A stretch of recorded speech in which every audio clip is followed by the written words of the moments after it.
The walls of the suburban house once echoed with laughter, but a heavy, stifling silence had now taken root. Margaret sat on her old, creaking armchair, her fingers moving rhythmically over her wooden beads. But her eyes remained fixed on the front door, waiting for her son, Ethan, to return from a long day at the office. The moment he walked in, a serene, comforting smile transformed her tired face, as if all her hidden wounds had suddenly vanished. However, beneath that smile lay a painful reality. Her daughter-in-law, Jessica, treated her with cold. Smile transformed her tired face, as if all her hidden wounds had suddenly vanished. However, beneath that smile lay a painful reality. Her daughter-in-law, Jessica, treated her with cold disdain. That very afternoon, Jessica had forgotten to leave her any lunch and had insulted her with stinging words about being a burden. When Ethan walked into the kitchen and asked, "Mom, did you get something to eat today?" Margaret masterfully suppressed the hunger pangs in her stomach and smiled. "Oh, honey, Jessica made such a wonderful spread earlier that I'm still stuffed." Her heart wept in secret because she knew that a single spark of the truth would ignite a fire that would destroy Ethan's marriage. She didn't want her son to see his wife as a villain or live in a house of constant conflict. She swallowed the poison of humiliation daily so that her son could breathe the air of peace.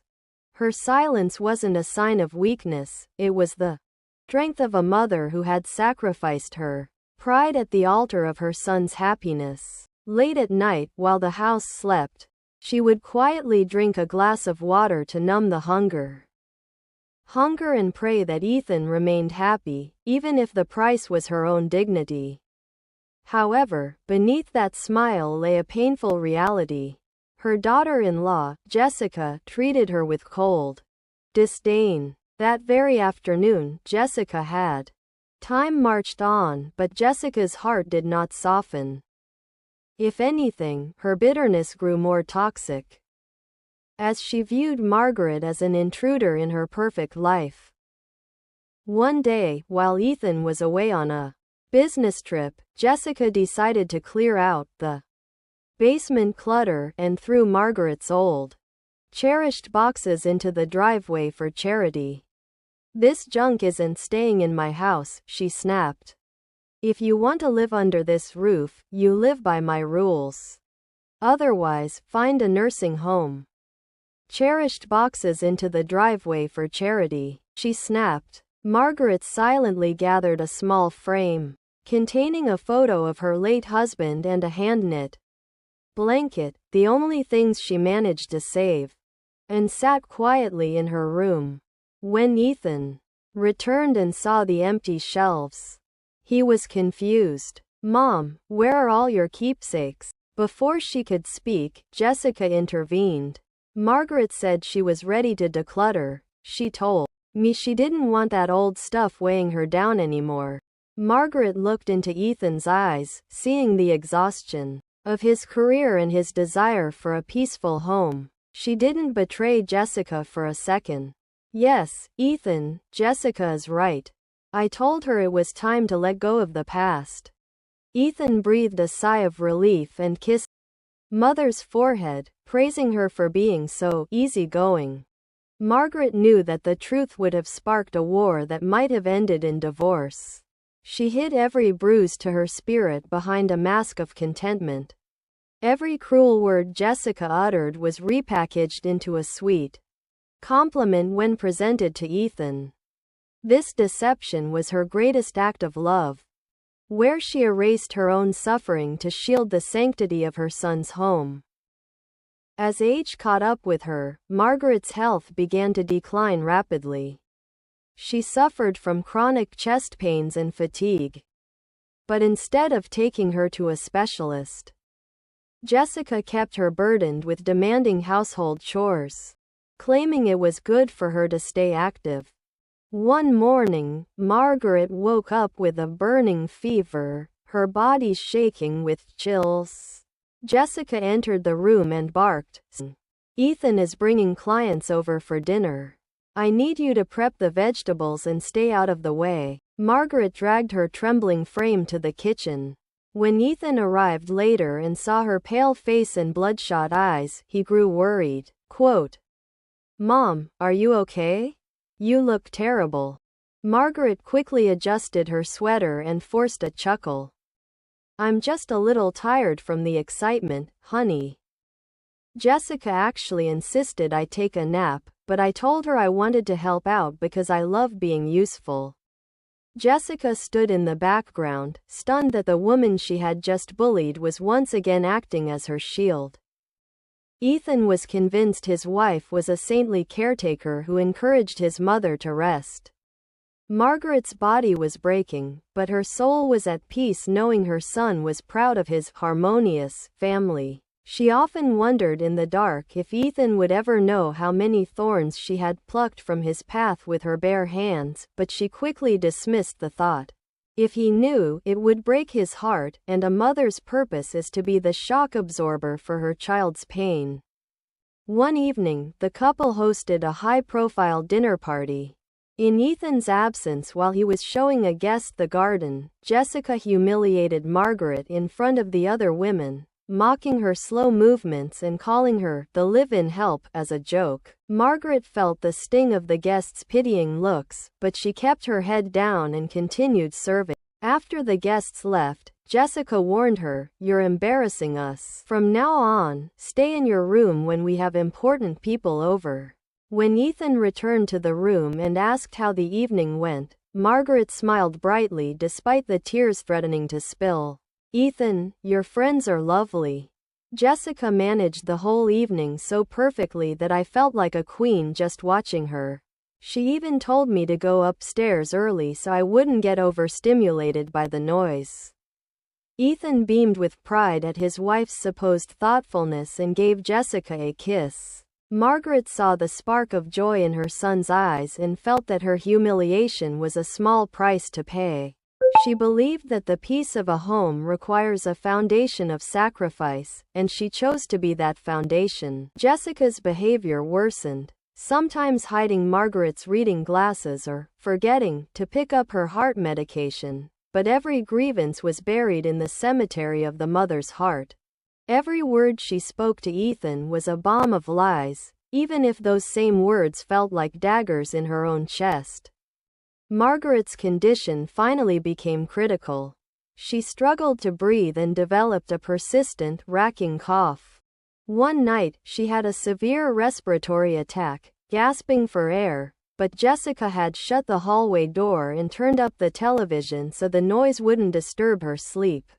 In the morning, Ethan found his mother pale, cold, and barely conscious in her chair. "Mom, what happened? Why didn't you call for us?" Margaret whispered through parched lips, her voice a mere rattle. "It's okay, Ethan. Just a little flu." Jessica kept checking on me throughout the night, but I was so stubborn and told her I was fine and to go get some sleep. Jessica, standing in the doorway, felt a sudden, sharp chill of horror. She couldn't understand why this woman, whom she had treated with such malice, continued to protect her reputation at the very gates of death. Ethan called an ambulance, and the doctors later told him she was suffering from extreme neglect and heart failure. Ethan was distraught and confused, but Margaret held his hand with a surprising strength. "Don't listen to them, honey. I'm just old. Jessica has been my guardian angel. It's just my time to go." She comforted him, but her eyes held a profound depth of unspoken secrets. She wanted her son to live in a beautiful lie rather than a devastating truth, ensuring his love for his wife remained untainted even after she was gone. Seeing Margaret on her deathbed, and hearing her continued lies of protection, finally cracked the stone around Jessica's heart. The weight of her own cruelty became an unbearable burden. One afternoon, when Ethan went to the cafeteria, Jessica broke down at Margaret's bedside. "Why?" she sobbed. Why are you doing this? I was a monster to you. I took your food, I took your things, I made you feel like nothing. Why do you tell Ethan I'm a good wife? Margaret replied with a voice as faint as a fading echo, because, Jessica, you are the woman my son chose. You are his happiness. If I told him the truth, his world would shatter, and he would never be able to look at you, or his home, the same way. A mother's job isn't to be right, it's to keep the family together. I'm not protecting you, I'm protecting his peace. Jessica was paralyzed by the weight of this grace. The woman she had viewed as a useless old burden was actually the only thing that had kept her marriage from imploding. Margaret made Jessica promise that after she passed, Jessica would truly become the woman Ethan believed her to be. Jessica wept, realizing that the love she had been receiving from her husband was a gift funded by the silent suffering of the woman she had tried to break. As the winter sun began to set, Margaret's breathing became shallow and rhythmic. Ethan sat by her side, his tears falling onto her frail hand. Even in her final moments, she did not allow a single complaint to escape her lips. She pulled Ethan close, her eyes searching his for the last time. Ethan, listen to me, she whispered. Life is short, and relationships are the only things that matter. They are fragile, like glass. You must handle them with soft hands. Jessica is a wonderful woman. She has been my strength when I had none. She lied one last time, cementing the bond. Promise me you will always be patient with her. A wife is the heart of the home. If you cherish her, your home will always be a sanctuary. Ethan sobbed, Mom, you gave us everything.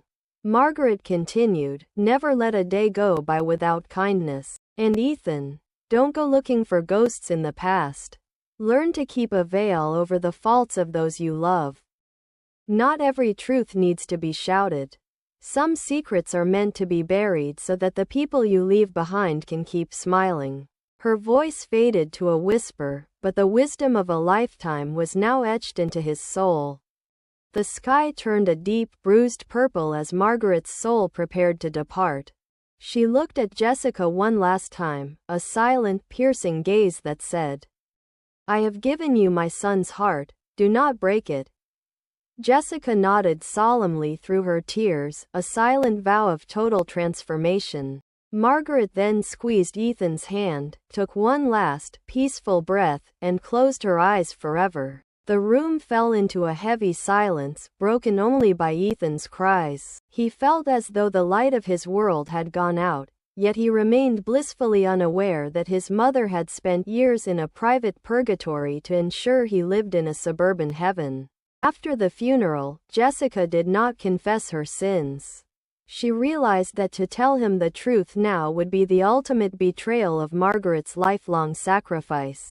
Instead, Jessica spent the rest of her life becoming the wife Margaret had pretended she was. She became kind, patient, and selfless, mirroring the woman who had saved her. Ethan lived the rest of his life believing his mother had passed away in a home filled with nothing but love and mutual respect. Margaret's secret went to the grave with her, but her sacrifice rebuilt a broken home. She proved that the ultimate form of motherhood is to suffer in the shadows so that your children can walk forever in the sun.